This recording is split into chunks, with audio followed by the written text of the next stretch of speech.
Praise the Lord everyone. मसीह यीशु के जिंदा जलाली और बहुत ही बबरकत नाम में मैं आप सबके लिए बरकत और सलामती की दुआ करती हूँ और खुदा की शुक्रगुजारी करती हूँ उसके फजल के लिए जो हमेशा हम सब पर रहता है। खुदा का शुक्र हो, आज एक बार फिर उसने ये मुमकिन किया कि मैं आप सबके सामने खुदा के जिंदा कलाम को खोल सकूं और एक बहुत ही खूबसूरत टॉपिक को डिस्कस कर सकूं। अजीजों, हम सब जानते हैं कि हमने लास्ट मंथ में खुदावंद मसीह यीशु के जी उठने की ईद मनाई। अब हम एक और ईद मनाने के लिए तैयार हैं और वो ईद है ईद साउद, मसीह यीशु का आसमान पर उठाया जाना। हम सब जानते हैं कि खुदा यीशु मसीह 40 दिन तक जी उठने के बाद इस सरजमीन पर रहे और ठीक 40वें दिन वो आसमान पर उठाए गए। आज हम इस टॉपिक को देखेंगे और मुख्तसरन इसमें से जानेंगे कि खुदा यीशु मसीह जब आसमान पर उठाए गए तो उस वक्त क्या सिचुएशन थी और किस जगह पर थे और वहां पर क्या वाकयात पेश आए और खुदा यीशु मसीह जब उठाए गए तो उस वक्त जो लोग वहां पर खड़े थे उनका क्या रद्द अमल था और ऐसा क्यों हुआ। अजीजों, मैं आपके सामने खुदा के कलाम में से तलावत करूंगी अमाल की किताब, उसका पहला बाब, उसकी 6ठी आयत से 9वीं आयत को जिंदा खुदा के सामने जिंदा कलाम में से मैं आपके सामने पढ़ूंगी। खुदा के कलाम में यूं लिखा है, बस उन्होंने जमा होकर उससे ये पूछा कि ऐ खुदावंद, क्या तू इसी वक्त इसराइल को बादशाही फिर अता करेगा? उसने उनसे कहा, उन वक्तों और मियादों का जानना जिन्हें बाप ने अपने ही इख्तियार में रखा है तुम्हारा काम नहीं, लेकिन जब रूह कुद्दस तुम पर नाज़िल होगा तो तुम कुव्वत पाओगे और यरूशलेम और तमाम यहूदिया और सामरिया में बल्कि जमीन की इंतहा तक मेरे गवाह होगे। ये कहकर वो उनके देखते देखते ऊपर उठा लिया गया और बदली ने उसे उनकी नजरों से छुपा लिया। Praise the Lord, hallelujah. मैं सोच रही हूँ कि अगर हम लोग उस वक्त होते और इस मंजर को देख रहे होते तो हमें भी किस कदर खूबसूरत लगता। यकीनन जो लोग इस मंजर को देख रहे थे जब खुदा यीशु मसीह आसमान पर उठाए गए तो किस कदर हैरान हुए होंगे कि खुदावंद जिंदा खुदा का पैदा होना भी अजीब और जी उठना भी अजीब और इसके बाद आसमान पर उठाया जाना भी किस कदर अजीब बात है।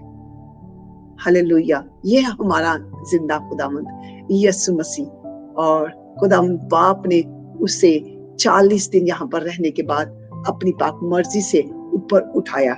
अब हम इसमें से चंद बातों को देखेंगे।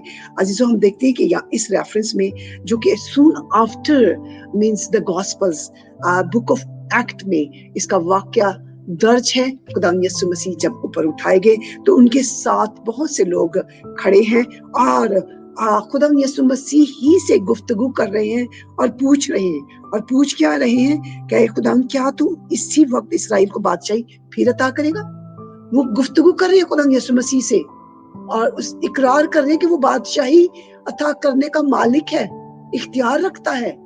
और वो पूछ रहे हैं कि क्या तू इसराइल को बादशाही अता करेगा, इसराइल ही को वापस लौटाएगा, उन्हीं को ये इख्तियार देगा? तो खुदा यीशु मसीह क्या जवाब उनको देते हैं कि उन वक्तों और मियादों का जानना जिन्हें बाप ने अपने ही इख्तियार में रखा है तुम्हारा काम नहीं है।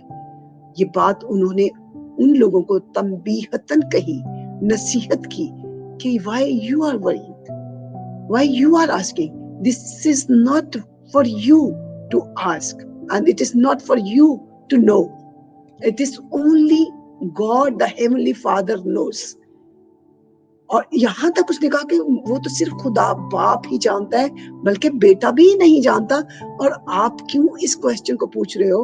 आपको इस सवाल को पूछने की जरूरत नहीं है। वो गुफ्तगू कर रहे हैं खुदा यीशु मसीह के साथ, उनके माइंड में क्वेश्चंस आ रहे हैं और वो तरह तरह के क्वेश्चन पूछ रहे हैं और गुफ्तगू जारी है। और उसके बाद क्या होता है, लेकिन जब रूह कुद्दस तुम पर नाजिल होगा तो तुम कुव्वत पाओगे और यरूशलेम और यहूदिया और सामरिया में बल्कि जमीन की इंतहा तक तुम मेरे गवाह होगे। खुदा यीशु मसीह ने उनकी बात का रुख एकदम से चेंज कर दिया, तब्दील कर दिया। और क्या बात की कि रूह कुद्दस नाजिल होगा, फिर तुम कुव्वत पाओगे, और जो काम उनके लिए उसने मुकर्रर किया था उनको वो बताने लगा कि अब क्या होना है। रूह कुद्दस नाजिल होगा, रूह कुद्दस आने वाला है, और जब तुम पर नाजिल होगा तो तुम कुव्वत से भर जाओगे, और फिर जब कुव्वत पाओगे, रूह कुद्दस मिल जाएगा, तो फिर तुम क्या बनोगे, मेरे गवाह बनोगे। और फिर यहूदी और सामरिया तक ही नहीं बल्कि पूरी दुनिया तक तुम मेरी गवाही दोगे। हालेलुया। ये कब होगा, जब तुम कुव्वत पाओगे। अजीजों, आज भी ऐसा ही होता है कि खुदा पाक रूह की बदौलत ही हम कुव्वत पाते हैं और फिर ही उसके गवाह बनते हैं। खुदा यीशु मसीह ने आसमान पर जाने से पहले अपने शागिर्दों को हुक्म दिया कि इसी जगह पर, उसी बालाखाना में, उसी कमरे में ठहरे रहना जब तक कि तुम्हें कुव्वत का लिबास ना मिले। उसके बाद तुम बाहर निकलना और पहले यहूदिया, फिर सामरिया और फिर जमीन की इंतहा तक मेरे गवाह रहना। हालेलुया। और खुदा यीशु मसीह ये सारी एडवाइसेस, सारी गुफ्तगू उनसे कर रहे हैं। उसके बाद हम देखते हैं कि क्या लिखा है 9वीं आयत में। क्या होता है, ये कहकर वो उनके देखते, कहकर, कितना खूबसूरत लफ्ज है। ये बात वो कर रहे हैं और साथ ही वो ऊपर उठा लिए गए, साथ ही वो कहते कहते ऊपर उठाए जा रहे हैं। और कौन उठा रहा है? हालेलुया, पाक खुदावंद, उसका भेजने वाला बाप। और गुफ्तगू हो रही है, सारे लोग नीचे मजमा की सूरत में खड़े हैं, उसके शागिर्द भी और दूसरे लोग भी, और खुदा यीशु मसीह ऊपर उठाए गए हैं। हालेलुया। और उठा लिए जाते हैं और वो लोग उनको, उसको जाते हुए देख रहे हैं। उसके बाद क्या होता है, बदली ने उनको, यानी यीशु मसीह को, उनकी नजरों से छुपा दिया।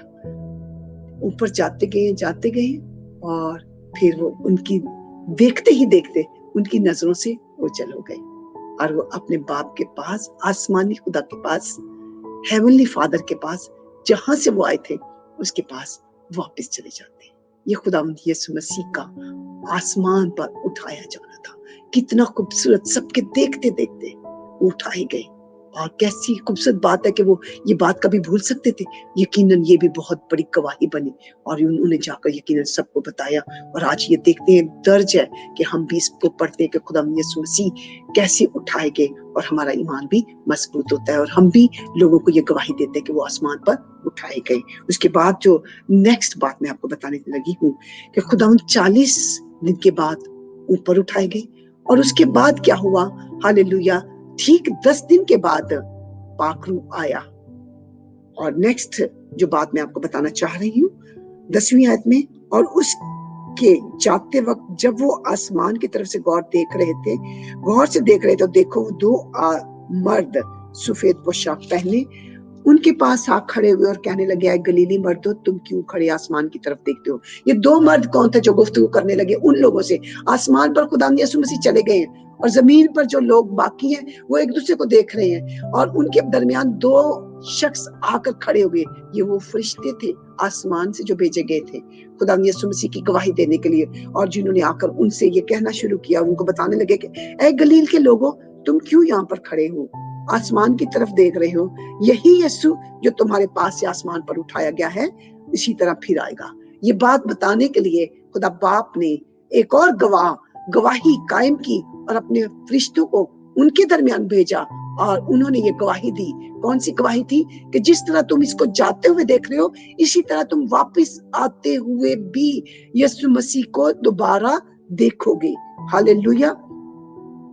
यह है खूबसूरत वादा अजीजों। खुदा यीशु मसीह को जिस तरह तमाम गलीली लोगों ने जो उसके पास जमा थे जाते हुए देखा, इसी तरह अब दोबारा से उसको आते हुए सिर्फ वो लोग नहीं देखेंगे, बल्कि तमाम ईमानदार उसको देखेंगे जब वो, हालेलुया, आसमान पर आएगा और ईमानदारों को नजर आएगा, और ईमानदारों को उसकी आवाज आएगी, और वो उसका बदन, उसकी दुल्हन, जिनको वो आवाज देगा, वो हवा में उड़कर उसका इस्तकबाल करेंगे। और वो कौन है? मैं और आप हैं अजीजों।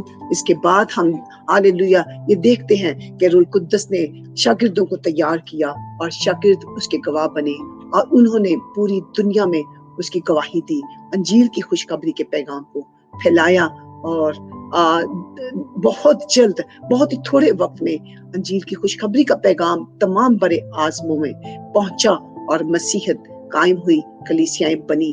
अजीजों, आज मेरा और आपका और तमाम ईमानदारों का, कलीसिया का ये फर्ज है कि हम खुदावंद की इस खुशखबरी को, उसके असेंशन को, उसके मरने को, उसके जी उठने को लोगों तक पहुंचाएं और उसके गवाह बने। और इसी के साथ हालेलुया हम इस बात को भी गवाही दे कि उसने वापस आना है और हम सबको लेने के लिए आना है, और उसके बाद हम सब उसकी उस बादशाही में शरीक होंगे जो हमेशा हमेशा के लिए होगी और जिसका कोई एंड नहीं होगा। हम उस बादशाही में उस आसमानी बाप के साथ हमेशा हमेशा के लिए रहेंगे और फिर कभी भी हालेलुया उस फेलोशिप से जुदा नहीं होंगे। जरूरत इस बात की है कि हम इस फेलोशिप के लिए अपने आप को इस सरजमीन पर रहते हुए तैयार करें और उसका इंतजार करते रहें, क्योंकि हम नहीं जानते कि वो कब आ जाएगा। हालेलुया, खुदा चाहता है कि हम उसकी तैयारी अपने दिल से करें और अपने आप को उस दुल्हन की मानित तैयार करें, संवारें, जिसके चेहरे पर कोई दाग और धब्बा ना हो, ताकि जब वो आए तो हम उसके साथ हवा में उड़कर उसका इस्तकबाल करें। खुदावंद आप सबको आज के इस खूबसूरत कलाम के वसीला से ऐसा करने का फजल बख्शे।